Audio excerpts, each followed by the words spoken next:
الدنيا منقطعة، مهما بلغت من جمع الأموال الموت ينهي غنى الغني، مهما بلغت من القوة سبحان من قهر عباده بالموت، مهما بلغت من الاستمتاع بالحياة، يعني دائما الموت ينهي قوة القوي وضعف الضعيف وغنى الغني وفقر الفقير ووسامة الوسيم ودمامة الدميم وقوة القوي وضعف الضعيف، ينهي كل شيء.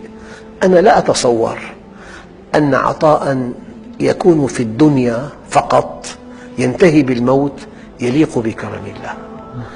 ما دام العطاء إلهي يجب أن يكون أبدياً سرمدياً، فأي عطاء ينتهي بالموت لا يعد عطاء يليق بكرم الله.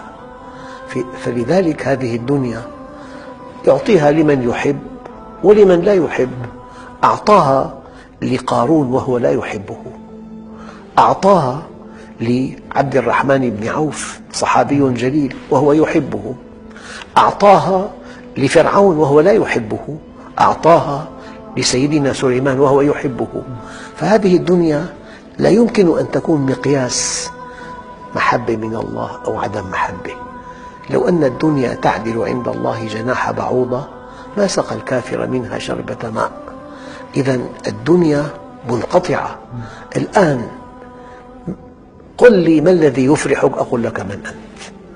لو إنسان فرح مثلا بشيء طارئ وزائل وسينتهي بيكون تفكيره محدود جدا. وإذا الإنسان فرح بشيء ثابت ودائم، يعني مثلا لو خيروا إنسان بين أن يقتني دراجة له أو أن يركب هذه المركبة ساعة، الدراجة أفضل لأنه باقية.